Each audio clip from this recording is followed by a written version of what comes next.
Laurent Gbagbo, tu as accepté grâce présidentielle là. Tu as fait quoi et puis on t'a donné grâce présidentielle? Il y a quoi et puis on donne grâce présidentielle à quelqu'un? Non, j'ai posé la question hier à un gars. J'étais sur un panel, je crois. Et qu'est-ce qu'il a dit? J'ai posé la question. Il me dit que Gbagbo n'a pas accepté la grâce. J'ai dit, mais il faut envoyer le communiqué du refus. Il faut me produire le communiqué du refus. Comme ça, on a déposé ça au tribunal et puis il va aller en prison. Effectivement. Parce que mais s'il n'a pas accepté la grâce, c'est la prison. Direct. Donc tu penses que Gbagbo aime la prison? Bon, il n'a plus parlé, hein? Non, parce qu'il voit le piège maintenant. Il n'a plus parlé. Parce que tous ceux qui parlent d'amnistie, là, les gens oublient que si nous, on fait l'amnistie, mais on se fait harakiri. Justement. C'est-à-dire, derrière l'amnistie, il y a quoi? C'est-à-dire, on suppose que ce qu'il a fait, ben, il aurait dû le faire. Sinon, on s'est trompé, on n'aurait pas dû l'interrompre. Donc, du coup, Katina va bénéficier de son truc de ministre. Blé Goudé va être ministre. Akengo va avoir des indemnités de premier ministre. Vous voyez l'effet domino que ça va créer. Attends, je vais bien expliquer ça aux militants. Voilà, il faut bien leur expliquer ça. Chers parents, vous voyez, affaire de Laurent Gbagbo là. Quand il demande à ses militants là, ils vous disent Laurent Gbagbo n'a rien fait. Mais vous qui avez été victime là, quand on parle comme ça, ça vous fait mal. Mais, comme ils pensent que eux, les politiciens, sont des dieux, eux peuvent toujours s'amuser avec nos vies. Ils ne savent pas que dans la vie, là, il y a toujours plus intelligent que toi. Quand tu penses que tu es intelligent, là, tu vas trouver quelqu'un qui est plus intelligent que toi. Quand Laurent Gbagbo est venu en 2021, là, normalement, il devrait aller directement de l'aéroport, il devrait être mis en prison pour le braquage de la BCAO. Mais comme il a trouvé un président, Alassane Ouattara, qui lui a dit de toute façon, donnons-lui sa dernière chance pour qu'il puisse lui-même se prouver au monde entier qui il est véritablement. Et donc, le chef de l'État a pris la responsabilité sur lui. Parce qu'une grâce, on peut l'enlever. La grâce, là, si le jour qu'un autre président vient là, il balaie ça. Mais l'amnistie, là, ça, on va prendre pour aller à l'Assemblée nationale. Et puis maintenant, on va signer et puis on va valider. Il n'y a aucun président du monde qui peut enlever ça. Et ça va rendre Laurent Gbagbo propre comme un bébé. Mais grâce que Alassane Ouattara lui a donné là, grâce là, c'est comme tu as fait du mal, mais c'est moi je prends la responsabilité de te pardonner. Ça s'arrête à ça. C'est moi seul je t'ai pardonné. C'est ça qui est grâce présidentielle. Maintenant là, Laurent Gbagbo puis ses partisans disent qu'il n'a rien fait. On dit il n'y a pas de problème, vous n'avez rien fait. Mais pourquoi maintenant votre Laurent Gbagbo, il a accepté grâce présidentielle? Par exemple, si je prends notre mère Karidja Kone Soukoulé qui est là, si je prends Kevin Kwasi qui est là, je prends le grand professeur Kone Samba qui est là, et puis je dis, bon, vous trois là, venez ici. Comme c'est moi, je suis le président de la République, là, je vous fais une grâce présidentielle. Aïe. Vous allez me demander, oh, tu nous donnes grâce présidentielle, pourquoi? Non. Vous avez commis des crimes, mais je prends la responsabilité sur moi de vous pardonner selon mon pouvoir et ma discrétion. Mais naturellement, vous allez dire, non, nous, on n'est pas des criminels. Nous, on n'a rien fait. Donc, la grâce que tu veux donner là, ce n'est pas à nous qu'il faut la donner. Quand les trois l'avons dit ça maintenant là, c'est ce que Laurent Gbagbo aurait dû dire au président Ouattara. Je n'ai rien fait. Donc, ta grâce présidentielle là, je ne veux pas. Ça pouvait être une déclaration verbale ou même une déclaration par écrit. Parce que quand ils ont fait la grâce présidentielle, là, ils vont faire une lettre pour lui adresser. La lettre qu'il avait reçue, là, il pouvait dire, après réception de tel document, je rejette la grâce présidentielle. Là, quand c'est comme ça, là, on va savoir que Laurent Gbagbo, réellement, il n'a rien fait. Mais il a pris la lettre, là, il l'a gardée. Pour lui, dans sa tête, là, il est trop intelligent. Il va têter Alassane Ouattara en deux mouvements. Mais il va aller petit à petit. Il pensait qu'il avait eu Alassane Ouattara. Il a fait sortir ses gars maintenant. C'est amnistie, on veut. Sans amnistie, le pays va brûler. S'il n'y a pas amnistie, c'est ça là. Mais Laurent Gbagbo ne savait pas qu'il s'est pris lui-même dans sa propre corde. Parce que maintenant, on va lui demander, tu as accepté la grâce présidentielle là pour quelle raison? Est-ce que tu es un criminel? Pourquoi tu as accepté? Pourquoi tu n'as pas fait des déclarations écrites ou même des déclarations verbales pour dire que tu n'es pas d'accord avec? On dit bien que qui ne dit rien consent. Quand il y a quelque chose qui te concerne en justice, si tu ne dis rien là, c'est que tu es d'accord avec la décision.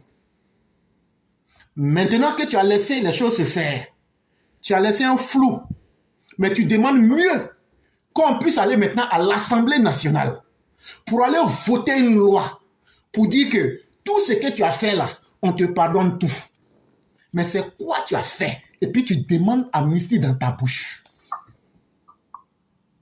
Un enfant là, il grandit.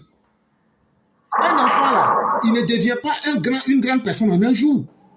Comment toi tu veux que l'enfant ne grandisse pas, mais qu'il devienne un grand homme? Comment toi tu dis que tu ne veux pas la grâce présidentielle, mais tu veux l'amnistie? Donc, Laurent Gbagbo lui-même, si on se base sur la thèse de ses militants et qu'il n'a rien fait, c'est qu'il s'est auto-condamné et il s'est désavoué lui-même. Mais mieux, quand Laurent Gbagbo envoie ses partisans demander l'amnistie, ça veut dire quoi? L'amnistie là, le chef de l'État ne peut pas donner l'amnistie. C'est l'Assemblée nationale qui va signer ça. Il y a 3 pouvoirs en Côte d'Ivoire. Il y a le pouvoir présidentiel qu'on appelle le pouvoir exécutif.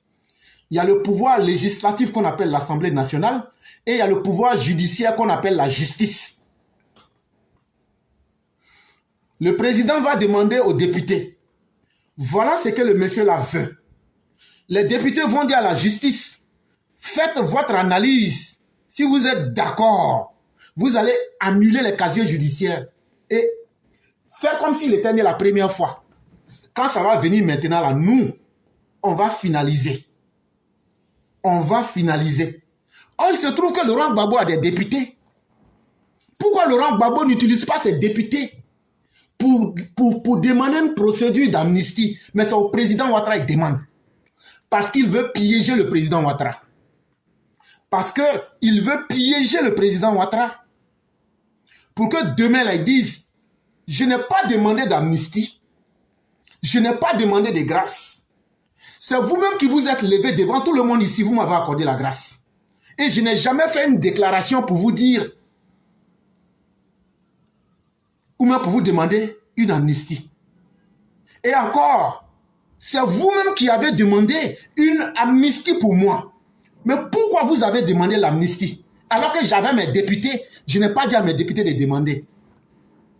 Et donc, quand Laurent Gbagbo aura l'amnistie là, la même chose qu'il dit qu'il n'a rien fait à la CPI là, il va dire maintenant au président Ouattara, donc maintenant tu reconnais que tout ce que j'avais nommé dans mon gouvernement illégal là comme ministre là, tu seras obligé maintenant d'accepter Charles Blé Goude comme ministre. Tu seras obligé de nommer Akengo comme ministre. Tu seras obligé, tout ce que tu avais mis en prison là, tu seras obligé de changer les lois parce que tu agis injustement. Et donc là, tu vas reconnaître parce que j'étais le chef des opérations.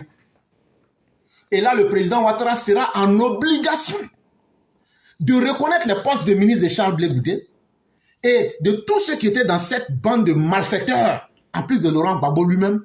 Et maintenant, quand ils auront fini tout ça, c'est comme si c'est le président Ouattara lui-même qui avait été auteur de tous les maux qui ont existé en Côte d'Ivoire. Voilà la simple explication qu'il faut donner à tous les militants. Même s'il y a quelqu'un qui allait faire 1000 ans à l'école, là, s'il veut te dire la vérité, là, il ne pourra pas t'expliquer plus que ce qu'on vient de dire là. Après, on va couper cette partie-là pour mettre, pour avertir tous les militants. Et c'est pourquoi nous disons, Laurent Gbagbo ne sera pas amnistié tant que Laurent Gbagbo n'aura pas mis en évidence, de la même manière qu'il a reçu le document, qu'il a informé de sa grâce présidentielle là, tant qu'il n'a pas fait une liste pour déclarer les crimes qu'il a fait et les crimes pour lesquels il veut l'amnistie, Laurent Gbagbo n'aura jamais l'amnistie. Et s'il n'a pas l'amnistie, il ne sera jamais sur la liste électorale. Et même si pour cela la Côte d'Ivoire doit brûler, on va préférer la légalité à la violence et au désordre.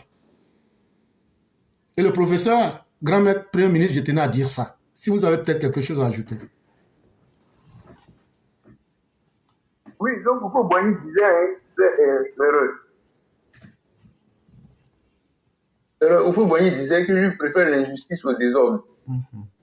Oui, Laurent Gbagbo, comme je l'ai dit, hein, il ne sera pas sur la liste électorale. Parce que c'est quelqu'un qui, véritablement, quand tu le regardes là, il n'est jamais responsable. Allô? On est là, on vous écoute parfaitement. On vous entend, hein, Premier ministre. Voilà, il n'a jamais été responsable un jour ou pas. Laurent Gbagbo, il a toujours fui ses responsabilités. Même quand il a eu l'opportunité de prendre ses responsabilités, il s'est dit, ça a toujours été un rendez-vous manqué, quoi, vis-à-vis de la responsabilité.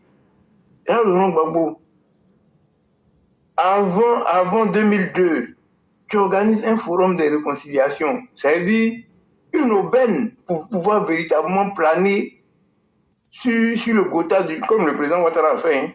2020, comme ça a été un peu titillé, CNT, machin, il dit bon, ok, on va repousser les législatives jusqu'à ce qu'ils reviennent à de meilleurs sentiments.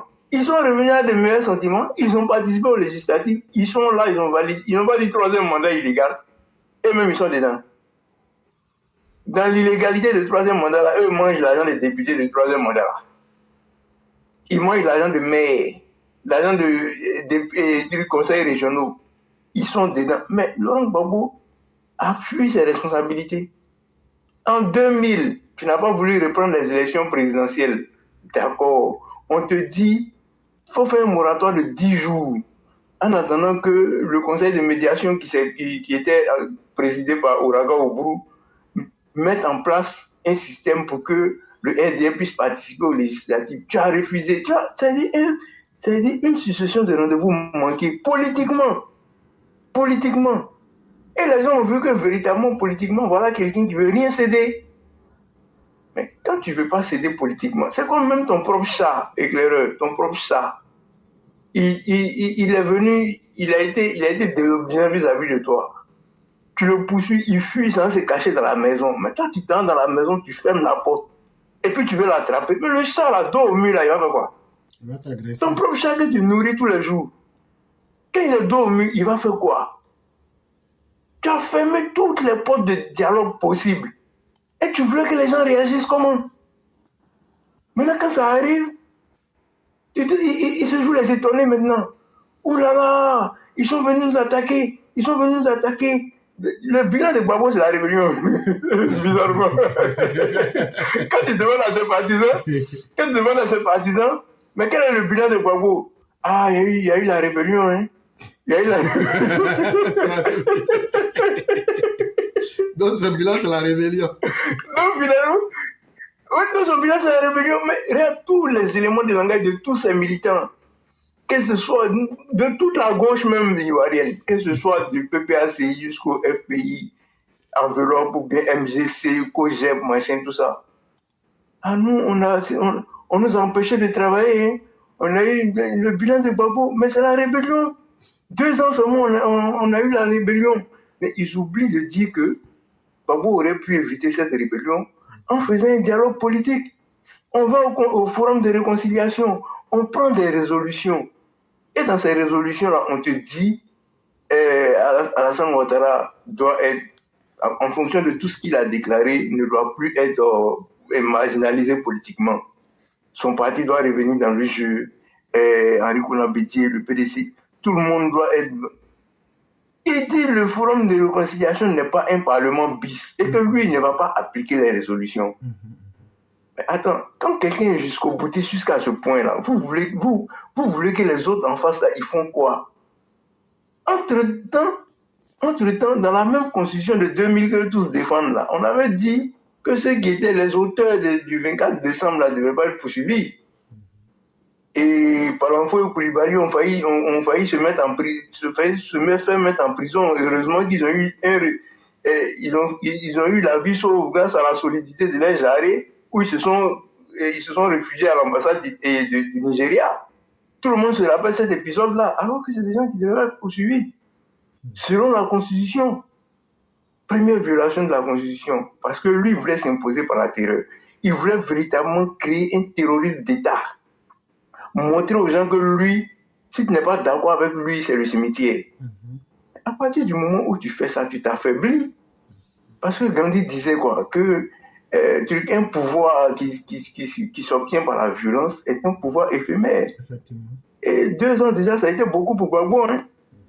Parce qu'avec la violence dont il a eu le pouvoir, 18 mois même, c'était déjà suffisant. 6 mois même, c'était beaucoup. Tu vois? Voilà, 6 mois même, c'était déjà...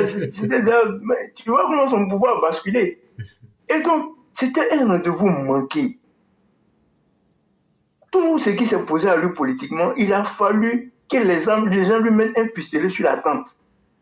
Il a fallu qu'il ait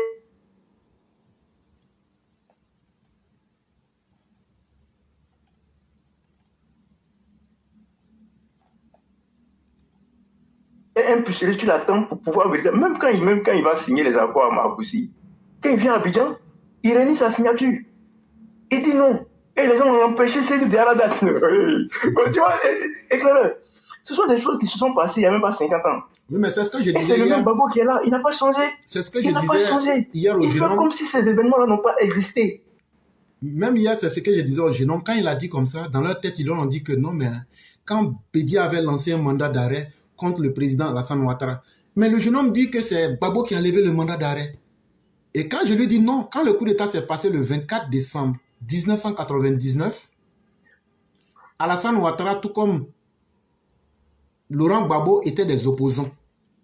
Et c'est le 26 octobre 2000 que Laurent Gbagbo prend le pouvoir.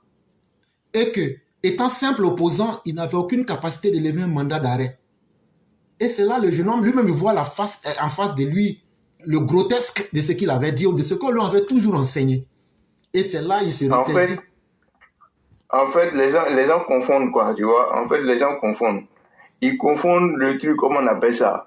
Tu vois, il y a eu la tentative de coup d'État en 2001, où il y a eu le truc de la Mercedes noire, là, où le président Ouattara était obligé, pour des raisons de sécurité, d'aller en France. Mais on l'avait pas chassé. Mais sa sécurité n'était pas garantie par le régime. Donc il est parti. On dit que c'est Gbagbo qui l'a fait rentrer. C'est parce que Gbagbo a organisé un forum. Et ils ont d'abord discuté des garanties de sécurité pour que le président Ouattara rentre. Sinon, il n'y avait pas de mandat d'arrêt. Il n'y avait pas de mandat d'arrêt. Et même quand Bédié a posé son mandat d'arrêt, tu te rappelles, Maître Berger s'est venu à Abidjan. Mais Alassane Ouattara s'est fait représenter par ses avocats au tribunal d'Abidjan. Et on a vu que véritablement, c'était un procès politique parce que toutes les informations que le président Ouattara a données au forum là, c'est tout ce que Maître Berger a présenté au tribunal. Parce qu'on l'avait traité de faussaire. Et donc, le Maître Berger est venu, tu sais ce que les gens disaient, que c'est l'avocat des causes perdues. Oui, tu vois un peu. Les gens disaient ça. Mais le président Ouattara s'est fait présenter par son conseil, Maître Berger, au tribunal d'Abidjan. Il n'a pas fui la justice. Mais malgré ça, on a dit, malgré toutes les preuves qu'il a données, malgré tout ça, ils ont dit que c'était un faussaire. Bon, ok. Donc là, toutes les portes de dialogue étaient fermées. C'est en ce moment-là qu'il avait dit, tu as vu le journal Le Point, que le pays risque d'être ingouvernable parce que quand on s'acharne politiquement comme ça contre ses opposants, mais finalement, vous ne leur donnez pas le choix. Ils seront obligés de faire des manifestations, de faire des trucs comme on a... Ils ont transformé en disant, je vais rendre le pays ingouvernable. Bah, tu vois, en fait, mais vraiment, les gens n'ont pas... non, c'est la mauvaise foi, mais je comprends que les gens peuvent faire de la mauvaise foi. On n'achète pas ça au marché. Tout le monde peut porter son habit de mauvaise foi et puis faire de la mauvaise foi. Mais il faut restituer les trucs dans leur contexte. Alassane Ouattara n'était pas poursuivi quand il est rentré en 2001.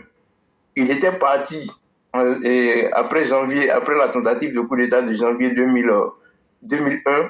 Il est parti en France pour des raisons de sécurité. Sa sécurité n'était pas garantie par l'État. Il faut signaler que sa maison avait été attaquée, saccagée, brûlée.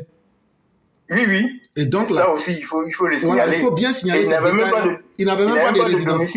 Voilà, il ne savait pas où dormir à Abidjan. Et donc, vous voulez qu'il dorme dans les rues? L'ancien directeur du FMI dormit dans les rues d'Abidjan. Quand même, soyez un peu sérieux.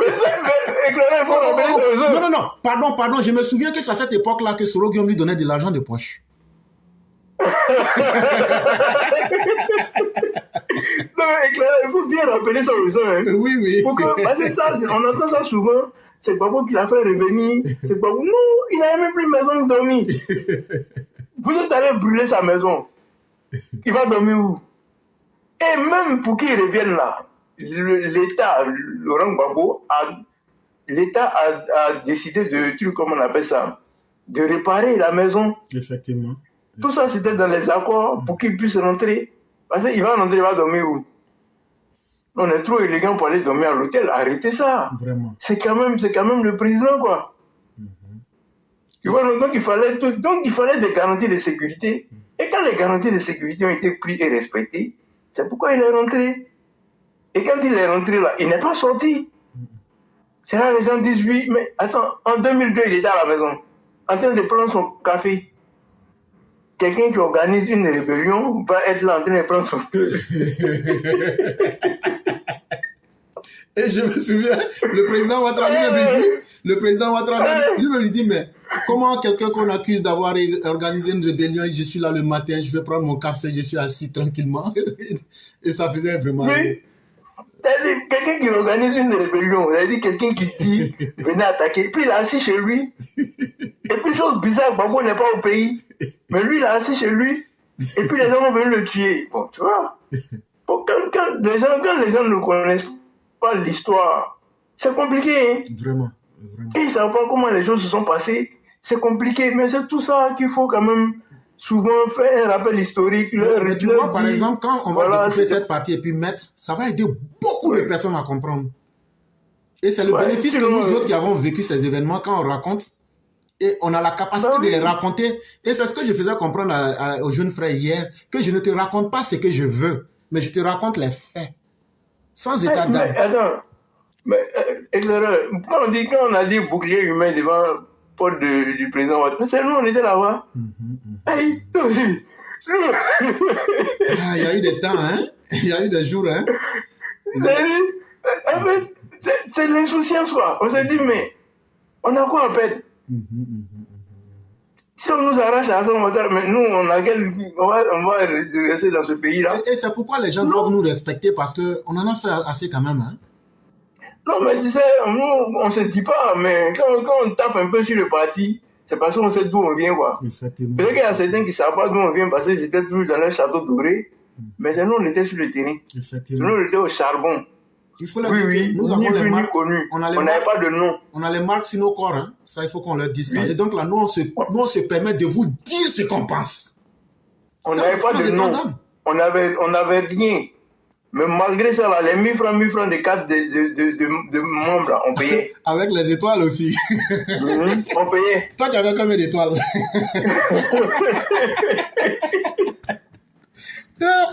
À l'époque, on se croyait important avec ces étoiles-là. Mais oui, mais en fait, on nous valorisait. On nous valorisait. Les gens nous blaguaient un peu quand même. Oui. Tu vois, non? Mais maintenant, là où ils ont pris le pouvoir, où on doit maintenant monter, moi, je sais pas, hein, je sais pas. Voilà des gens qui véritablement ne préparent même pas la relève. Non. C'est-à-dire, vous avez démarré. Au moment où vous avez démarré, là, vous étiez chef, il y avait des gens en bas de vous. Mais quand vous montez un cran là, mais faites-le monter. C'est ça le leadership. Surtout quand je pense aux intelligences qu'on a tuées parce que ces personnes n'avaient pas de bras longs ou même ces personnes ne voulaient pas être des lécheurs de bottes. Il faut reconnaître que le RHD en a suffisamment tué. Parce que tout le monde n'est pas un faire-valoir. Et tout le monde ne peut pas accepter d'être lèche-botte. Mais on a tué tous ces cerveaux-là en leur disant tant que vous n'allez pas faire ce que nous voulons, vous n'allez pas être quelqu'un. Et on a tué tous ces cerveaux-là comme ça. Oui, parce qu'arrivé un moment donné, les gens voulaient qu'on devenait, c'est-à-dire l'attrape-sac d'un homme politique pour pouvoir s'en sortir dans la vie. Non, mais attends. Nous, on fait un don de soi. Si vous ne le reconnaissez pas, on va partir. Hey, on va partir. Mais attends, on était tous au même niveau. La seule personne qui était importante parmi nous, c'était Alassane Ouattara. Effectivement. Parce que si lui seul il mourait seulement, la lutte était morte. C'était pas moi. Mais à part ça, là, nous tous, on était des trucs remplaçables. Nous étions des pions. Non, mais quand on imagine la quantité qu'on a expédiée dans les tombeaux, la lutte a continué et on a pu arriver à destination. Ça veut dire que nul n'était remplaçable à part le président. Mais oui, à part le président. Parce que à cause de lui seul, on se battait. Si lui seul, il disparaissait, la lutte s'arrêtait. Parce qu'il n'y avait pas quelqu'un qui avait un manteau plus lourd pour porter la lutte, cette lutte-là. Mais on était tous même chose. Mais et puis, vous, on arrive maintenant, vous, on vous donne des postes de responsabilité. Vous n'avez même pas la décence de regarder à côté. Non, mais attends, arrivé à un moment donné, moi je dis, l'après 2030 là, nous on va se positionner. Après 2030 là, comme le président va dire, il s'en va. Le président va dire, bon, il s'en va. Mais on va se positionner, ça va se faire sans nous. En tout cas, il aura des grandes surprises et le schéma politique va se recomposer profondément. Beaucoup de partis risquent de se fondre pour revoir de nouvelles têtes nettes et sur de nouvelles valeurs, et ça c'est évident. Ça, il faut le dire parce que... Non, mais c'est obligé déjà, parce que déjà, la transition intergénérationnelle, là, ça doit se faire arriver à un moment donné. Ça va pas se faire, mais ça va s'imposer. Oui, ça va s'imposer. Ça dit, au moment où on parle de 2035 à 2040, là, la génération va drastiquement changer. Drastiquement changer. Et je pense que tous ceux qui pensent qu'on est mieux sur le banc de touche là, nous, on sera tous sur le terrain. Ah oui, on sera mieux sur le terrain. Moi, je dis, un Ouattara en remplace un autre. Tu sais ce que je veux dire, non? Tout naturellement. Si on s'est compris. On se comprend très bien. De la meilleure des manières. Si on s'est compris. Je dis, on se comprend plus que parfaitement. Parce que après ce Ouattara, un autre Ouattara doit le remplacer. Je comprends très bien. Et de manière dure. C'est ce qu'on veut même, en fait. On a besoin de rigueur. Oui, de manière dure. Sans état d'âme. Parce que je sais que celui-là, il ne doit rien à quelqu'un. Oui, il ne doit rien à quelqu'un. Il fait une petite transition de 5 ans. Le pays sera sur les rails. Maintenant, les challengers seront mieux préparés. Mais un Ouattara remplace un autre. Éclaireur, retiens ça. Moi-même, je le dis toujours. Hein. Slogan de campagne de 2030. Comme quoi, je dois ça comme ça. Quand on n'a plus l'original, on se fait remplacer par la photocopie. Ah, tu as tout compris.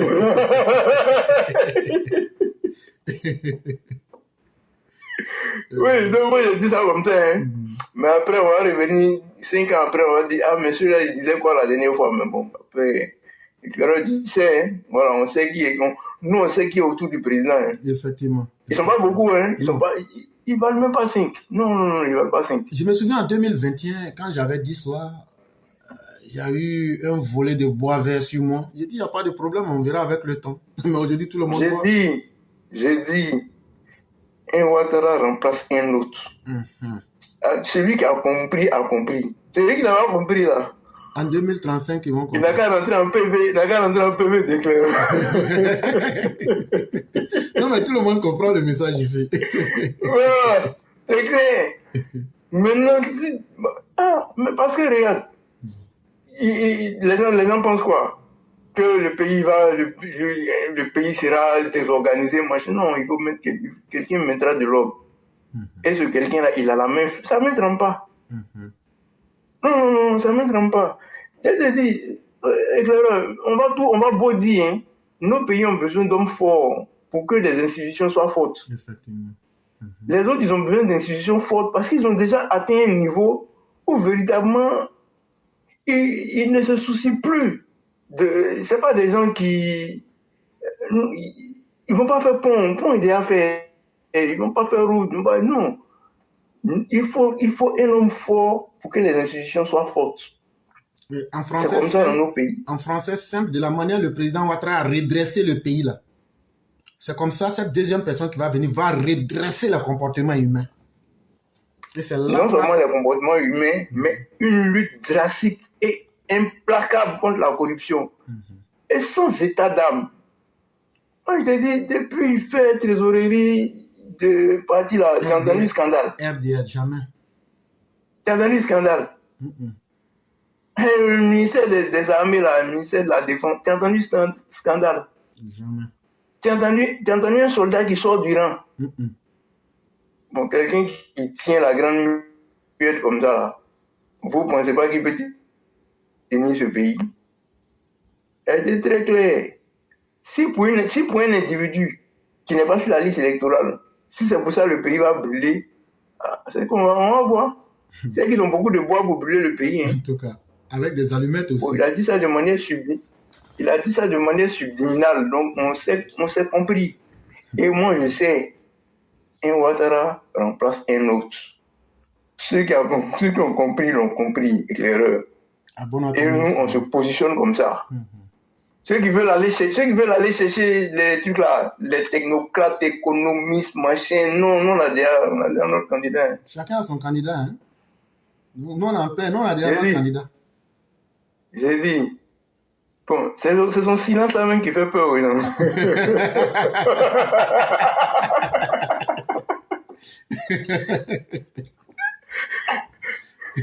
Attends, quelqu'un, j'ai dit, on ne connaît pas son histoire.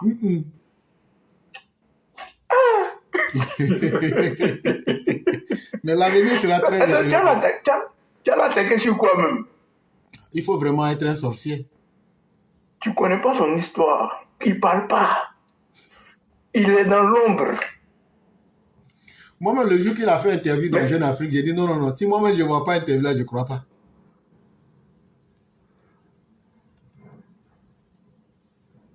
Allô? Oui, allô? Allô? Oui, allô, on est là. Moi, j'arrive à vous entendre. Voilà, donc on me le dit là, j'ai dit, il ne parle pas.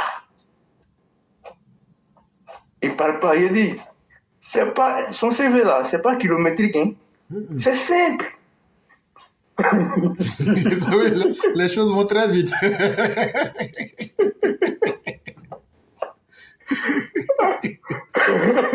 Il n'a pas fait l'université de Pennsylvanie. Le long CV kilométrique là. Il n'a pas aussi fait l'université de... C'est qu'il veut faire Sciences Po. Oui. Il n'a pas fait Pennsylvanie, machin, tout ça. Il n'a pas aussi fait son master comme Kwasi Bredoumi Soumaïla Traoré en Pennsylvanie, tout. Non, en Caroline du Nord, tout, rien. Lui, son CV est très court. J'ai dit, le pays a besoin d'un chef. Et un chef est fait pour chefer. Quand tu regardes là, il n'y a pas où. Quand il y a le visage des gens même qui sont là, il n'y a pas un même qui a envie de prendre le pays là, ils ont peur. Mais lui seul là, il peut prendre. Lui seul là, il n'a même pas peur. Et il peut faire 2 fois plus. Quand il dit ça, il peut faire 2 fois plus. Dans le comportement humain, il va les dresser comme ça. De toute façon, il dresse ses troupes là. C'est comme ça qu'il va les dresser. Et la Côte d'Ivoire en a besoin, en toute sincérité. Toi, tu es un petit directeur de société. En un an seulement, là, tu bâtis immeuble. Toi, l'argent, tu as ça où? 10 immeubles, lui seul, en un an. Chaque mois, lui, il a construit. Tu es directeur de société d'État. Et puis là, j'avais fait un truc là sur les sociétés d'État. La dernière fois, on parlait d'Orange là. Tu sais que l'État a 48,47% de parts dans Orange. Hein. Ok. Orange Côte d'Ivoire. Hein. Voilà. Orange Côte d'Ivoire, ouais. Par sa filiale Côte d'Ivoire Télécom, quoi. Donc, ils ont 48,47%. Presque la moitié. Il n'y a pas mal, hein. Presque la moitié des actions, en fait. Voilà. En fait, quand tu regardes... la Côte d'Ivoire elle-même, elle a 28 sociétés qui est détenues à 100% par l'État. À 100%. Et je regardais, parce que moi, en fait, parce que les gens disent, oui, on met les gens de ceci, les gens de cela, mais les entreprises même qui ne sont pas détenues à 100% par l'État, mettent les gens aussi, ils mettent des gens du Nord à leur tête. Mais est-ce que c'est l'État qui décide ça? L'État ne détient pas ça à 100%. En fait, voilà ce qui s'était passé. Moi, je pense que c'est une histoire de compétence. C'est ça, justement. Et il y avait eu tellement de politiques mélangées avec le tribalisme. Et les gens avaient donné cette impression que les gens du Nord n'étaient pas là à l'école ou bien n'étaient pas instruits. Et Mais effectivement, pourtant, quand on sort à l'international, on voit qu'il y a beaucoup qui sont nommés. Et je vais te donner un secret. Je sais qu'il y a quelqu'un ici qui s'occupe du renouvellement des grands projets aux États-Unis. Mais c'est un gars du Nord. C'est des gens, ils sont tellement tranquilles qu'on n'entend même pas parler d'eux. Est-ce qu'encore c'est par tribalisme qu'ils ont été nommés? non, non, pas du tout. Et donc, Justement, moi, c'est ce que je... En fait, quand tu regardes les sociétés qui ne sont pas détenues à 100% par l'État, même les sociétés qui sont détenues à 100% par l'État, il y a une diversité. Mais les sociétés qui ne sont même pas détenues à 100% par l'État aussi, c'est la même diversité, en fait. Donc les gens vont chercher les compétences où il y a, quoi. C'est les compétences uniquement, rien que d'autres, les compétences, c'est tout. Ouais, c'est les compétences. Ça veut dire, quand tu regardes même en Côte d'Ivoire, il y a au moins 81 sociétés, 81 sociétés où véritablement l'État a des parts, quoi. L'État a des parts dans ces sociétés. Je vais t'envoyer le truc là, où tu verrais un peu la part de l'État dans chaque entreprise, en fait. Chaque entreprise. Donc, il y a des entreprises où il y a eu des détournements, les gens se sont retrouvés à la maca. Ouais, des gens que l'État avait placés là-bas, mais qui ont fait des détournements, ils sont retrouvés à la maca. Il y a beaucoup. Ils sont retrouvés à la maca comme ça.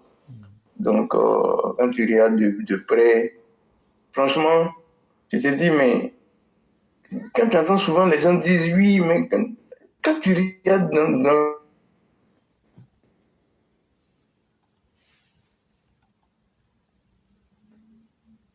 non, les gens mettent à la tête de leur truc, un conseil d'administration, ils mettent à la tête des gens qui peuvent gérer, quoi. Donc ça serait peut-être l'objet d'un autre débat, mais je vais t'envoyer le fichier. Il n'y a pas de problème. Pour que tu puisses prendre connaissance de ça, quoi. Il n'y a pas de problème. Et voir les parts de l'État dans chaque entreprise.